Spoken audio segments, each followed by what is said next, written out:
Hello out there, my cyber friends. The Midi Man again, coming at you from Walker's Music with yet another word for the day.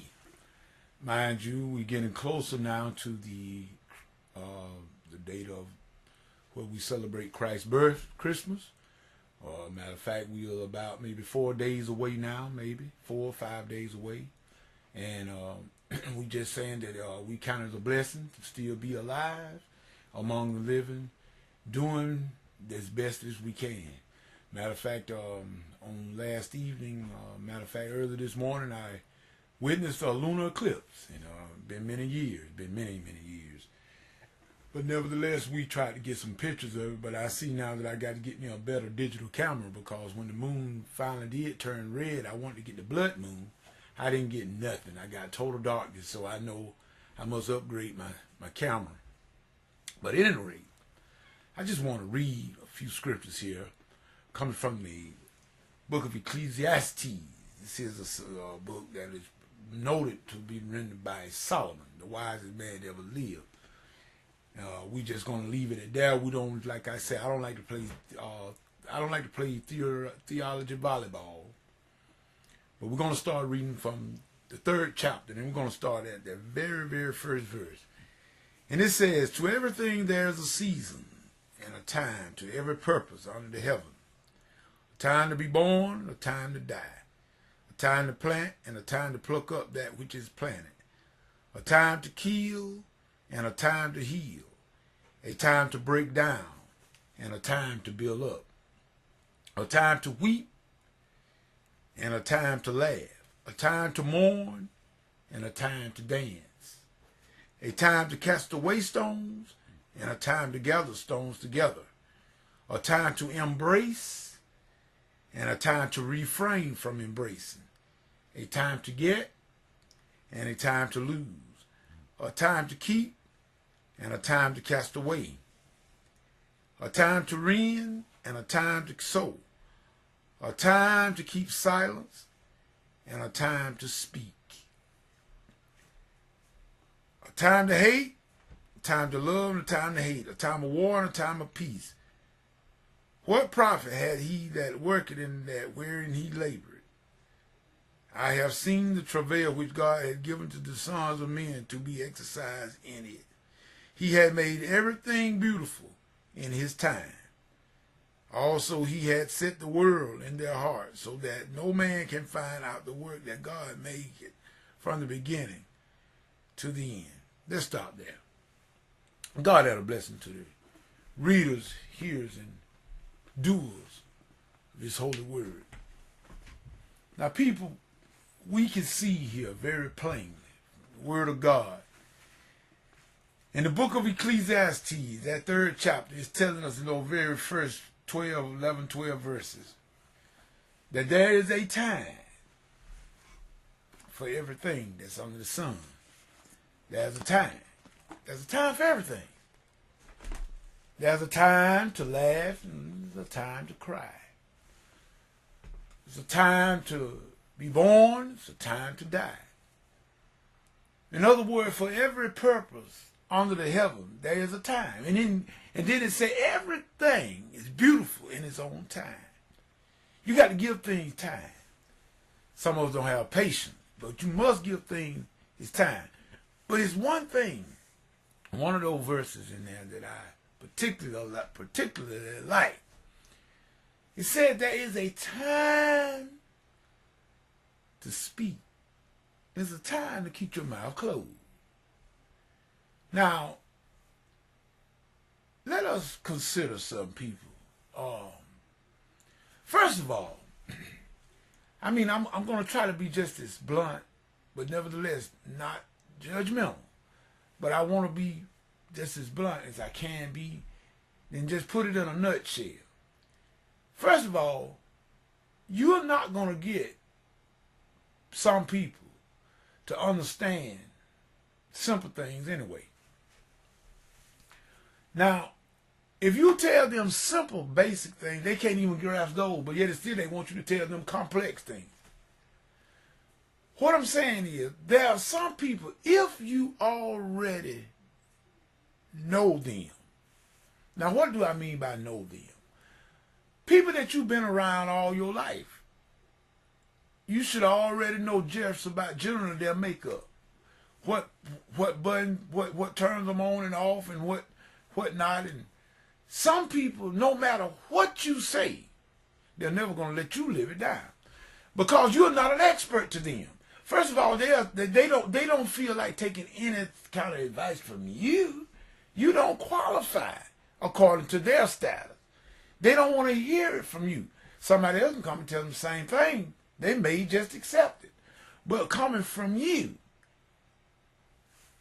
So why even go there?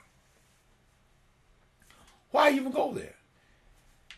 Why waste your time doing something that you know is not going to yield any result? It doesn't make any sense. You wasting your time and your breath when you could be doing something else. Because there are some people who will not believe anything, especially when it comes to the word. You got some people, they'll never go, they won't believe, they'll believe anything, but it's when it comes to the word, no. They don't want to hear it from you. Especially if they know you, if they know about your past. That's what our brother JT, I give you a shout out, man. You Justice, brother AG Praise, all you ministers of music out there. I didn't mean to, I'll give you your shout out now. But I had to jump right into this thing, man, because it was heavy on me. But it's just like something you said there, brother JT, about this judging, you know, people being so quick to judge. Well, first of all, most people are never going to let you live your past down. I think you were talking about the guy like T. Mott. And I agree with you on that, totally, wholeheartedly. So what I'm saying is, just like it said in Ecclesiastes, there's a time for all things. Now, if I have watched you, I have watched your motives, I have watched how you walk and carry yourself, I just about know what I can tell you and what I can't. And then if you just keep telling people the same thing, and they are not listening to your counsel, it's not your fault. It is no longer on your responsibility when you tell people that refuse to listen to your counsel. God does not hold you to any fault for any hurt that they incur. If you neglect instruction, then you deserve to get what comes to you. And that's true for all of us. So, as the book of Ecclesiastes said, we need to learn that there is a time for all things under the heaven. And there is a time to speak, and then there's a time to be quiet. See, our problem is we know when to speak, but we don't know when to be quiet. See, if you can't tell a person something, let them alone. Just try, be as classy as you can about it. But there are some people just will not receive instruction.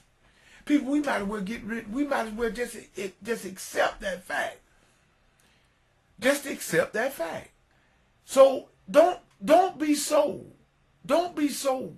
I mean, you can be right and yet quiet. If you know you're right, forget it. Let's let them go on down the road, something to turn them around. You don't have to let everybody know that you know. Don't worry about it.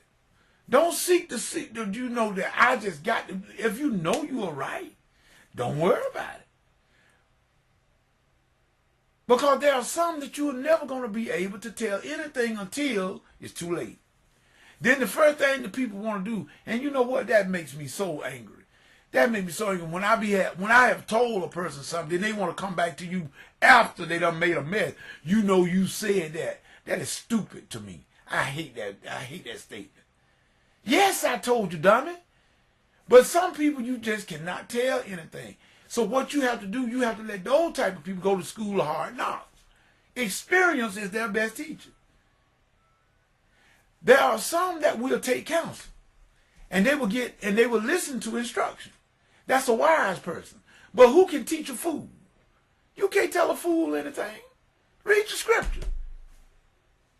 So with that being said, people, in this season, we're going to have a lot of people, and I'm going to hurry up in these last 15, 20 seconds. We're going to have a lot of people that are going to be called themselves, quote unquote, celebrating. They're going to be going to the Christmas parties and all of them. Some of them are going to indulge in alcoholic beverages and whatnot. And they know that it's against the law to drink and drive. But nevertheless, there are some that are going to try and going to get caught. First thing they're going to do is they're going to get mad at the state troopers or whoever that catches them, the law enforcement, and they want to give them a hard time when in actuality what they're doing. They're not using sound wisdom. They know that it's against the law to drink and drive. And they tell you this. It's all over the TV. All during the holiday. Don't drink it. If you're going to drink, don't drive. If you're going to drive, don't drink. They tell you that. And if you just got to drink, get you somebody that don't drink to drive for you. They tell you that all throughout these holidays, not only at Christmas time. But yet and still, you got some people that, like I just told you, they're stupid. They're going right on out and do just the opposite. And then now you got a big fine to pay and may do some jail time too. And whose fault is that? Because we refuse counsel, instruction. Hard-headed. My great-grandmom, you tell me a hard head carries a soft behind. She said if you make up your bed hard, that means that many more times often you have to turn over in it. So with that being said, people, let's just be safe out there this Christmas season. And not only this Christmas season, let's just be safe out here, period. It's a dangerous world out there, people. But let us keep our trust in God and let's start listening to instruction. And people that give instruction, give wisdom, give sound instruction, give something that makes sense. Just don't give people any old babby kind of advice. Give them some sound advice. But always remember, sometimes you need to let people ask you for some advice too. Most people don't want your advice. Most people don't want mine. But the only thing you do is you do it in love. But there is a time when you must, as the scriptures say, there's a time also when we must keep silent. So this is Mitty Man saying peace, goodbye.